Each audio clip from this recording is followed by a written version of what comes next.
Namaskar. Welcome to another episode of Editorial. Now, for the past couple of days, there has been a lot of protest against the Agnipath scheme.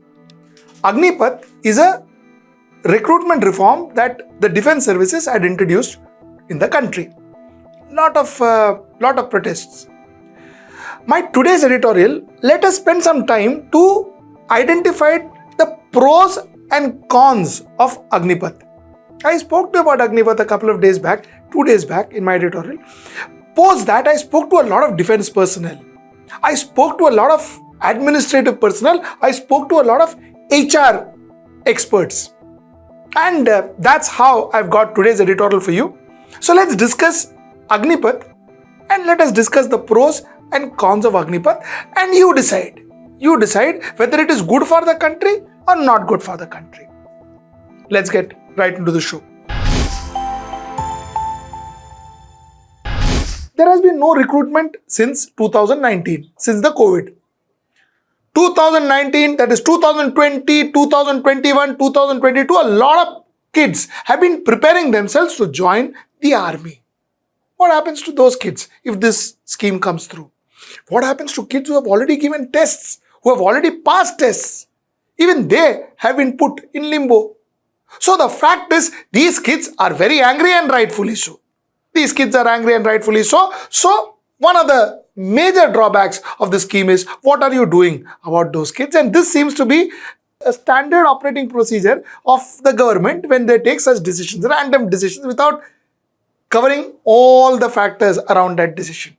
So what happens to those kids? That's the first disadvantage of this particular scheme. The second disadvantage is the representation is skewed. See, the point is, you have the Maharashtra regiment, you have the Rajput regiment, you have the Madras regiment, you have different regiments. So each region gets representation. Each region gets an opportunity to serve their country, join the army. Take it now, what really happens is, this is a nationwide recruitment.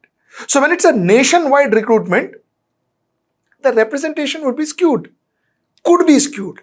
So Madras may not get, Tamil Nadu, Kerala, Karnataka may not get the kind of representation as much possibly a Punjab or a Uttar Pradesh or a Bihar would get. It could. It is not necessary that it won't. It could happen. It could happen. You never know who the kids are, where the kids are coming from, where more kids are coming from, and where more entry is happening. So this could happen. So the representation factor is what a lot of experts said, a lot of army men said.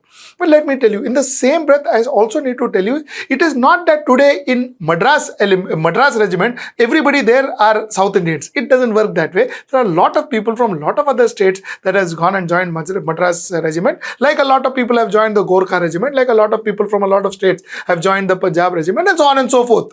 The Sikh regiment, and so on and so forth, Rajput regiment. All this has happened. So it is not that, it is very secluded, only Rajputs joined Rajput regiment, or only Sikh joined Sikh regiment. Aisa sab nahi hota. So, yeah, I mean, both ways. But all the same, would a nationwide recruitment ensure that the recruitment gets skewed? So that's another factor that people are worried about. Another very important factor that a very senior officer had raised is, what about Nepal? You see, this is this scheme, Agnipath scheme, is for Indian citizens only. What about Nepali citizens? Okay, Gorkha regiment has a lot of Nepali citizens, and there it's a very good regiment. It's a very, very potent regiment for India. Now, these Nepali men who come into Indian army, they not only act as good soldiers in Indian army, but they also go back to their villages in Nepal and act like our ambassadors. They are our ambassadors. They are our goodwill ambassadors. That has held India in very good stand when it comes to China or anybody. Therefore, China could never kind of influence Nepal the way they wanted, because our men were there in Nepal, our army men were there in Nepal. They were our goodwill ambassadors in Nepal. So that's one very important factor. Would this, of course, have economic impact on Nepal, because a lot of people get recruited in the army from Nepal? B, are we compromising our relationship with Nepal? So the fact is, whether they are not going to get pension, 4,000, these 40,000 people will not get long-term jobs and all that, I will come to that. Now let us come to the pro factors. The first thing that excited me is the fact that 30 to 40,000 of our youth will get jobs.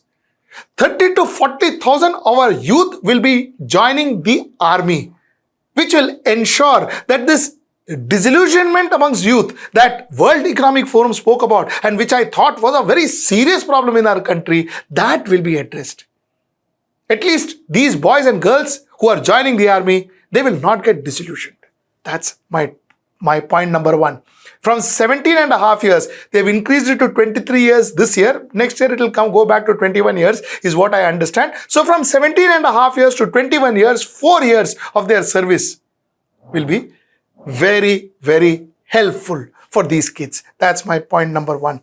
My point number two is therefore, it will increase the labor participation, which otherwise in India was actually increasing. The labor participation was decreasing in India. This will help us increase the labor participation because you're catching youth at 17 and a half years.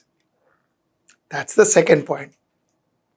Now, let us talk about the third point. The third point obviously is 10,000 of those people will get a 15-year job and 30,000 will have to go out. 10,000 will be recruited into army. So 10,000 ka to job pakka hai. So that's another thing. Now, what happens to this 30,000 people who go out? That has been the major issue. You see, army training is among the best as far as defense is concerned, as far as discipline is concerned, as far as guarding is concerned. It's one of the best. Now, these 30,000 students, these 30,000 kids that come out of the army, they're well trained. Now, each state, their police, their SRPF, etc. requirements runs into tens of thousands, each state in the country. Now, if these kids are picked up from the campus itself, like you have campus interviews for IIT and IIM and other institutes, if army is seen as a campus and these kids are picked up from the campus itself, all these police force, all these security agencies can get fantastic candidates for the institutions. Be it CBI, be it IB, be it police, be it CRPF, be it SRPF, fantastic candidates they will get from the army campus if there can be a campus interview for these 30,000 kids who have to leave the army after 4 years. What does it save? It saves individual states a lot of money for training and they get good amount of people.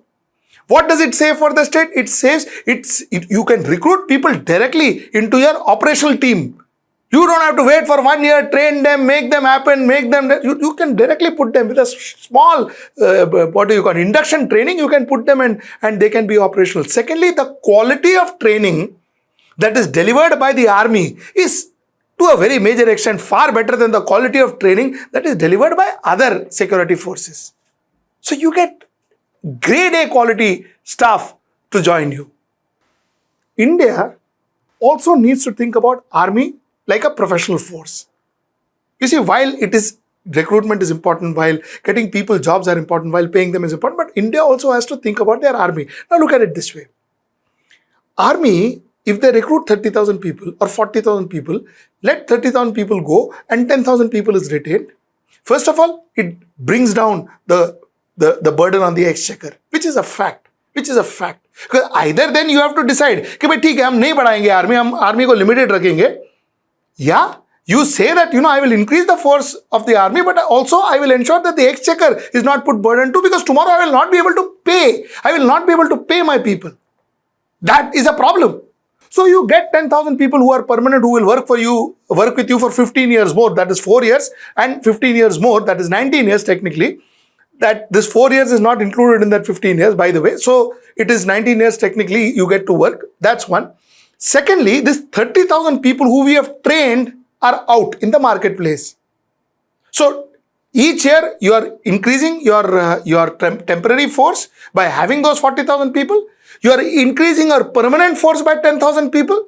And you have another 30,000 people every year who have walked out and are part of the society now, who you can call back anytime there is an emergency on the country. In 10 years, you'll have 3 lakh people who are trained by you, who knows the way army functions. You are trained people out there, and if need be, God forbid, if there is a need, you can recall these people, and you've got 3 lakh trained people at your service. The dynamics of war has changed. The dynamics of army has changed. Army needs to put huge investments into technology now, because wars will be fought through technology. So army needs to put huge investments into technology. So the fact remains that if we do not focus on our technology and we focus on a lot of wage bill, the chances are our army will be large but not effective. So we have to strike a balance between technology and between our force. So if you have to invest in technology, you have to save from somewhere, no? You have to save from somewhere. So somewhere down the line, this, I think, is a method that will help us build a good army, help a lot of youth to get into army, and it will also ensure that we have more money now to invest in technology. Now let us look at the last point. You see, these young boys and girls will get around 11.71 lakh rupees after 4 years. It's not a bad amount to start a career with at the age of 21. These young boys and girls can go out there, maybe start a business on their own if they are entrepreneurs. These boys and girls can have a good start, when they go and join the forces, when they go and when they start their careers. Even if their initial salary in a police department or in some other department is lesser than 40,000 minus 10,000, that is 30,000, which they are drawing in the army. Even if it is lesser, at least they've got a fixed deposit of 12 lakhs, which is in their name. If the government, if the state government, if the corporates come together, support this particular scheme, A, it gets our youth jobs. B, it gets our youth involved. It gets the disillusionment out of these kids. They are ready. They want to serve. And the fact that you get good, strong, trained, disciplined 30,000 workforce when they are 21. And I think as a country, we need to understand that while it is important that we get our youth jobs, while it's important that you get more and more people job, more and more people salary, more and more people pension, more and more people everything, it is also important that we have a strong army. And it's also important we have a well-invested army. So if you look at both ends, I think Agnipath is not that bad a scheme, is what my individual understanding is. The rest is up to you to figure out. You decide whether it is right or whether it is wrong. And a lot of you may agree to me, a lot of you may not. Write in the comment box below, and maybe some of your questions I will again go back to experts, ask them their opinion, and get back to you in my next editorial. So till I see you next time, that would be tomorrow at 10 o'clock. Namaskar.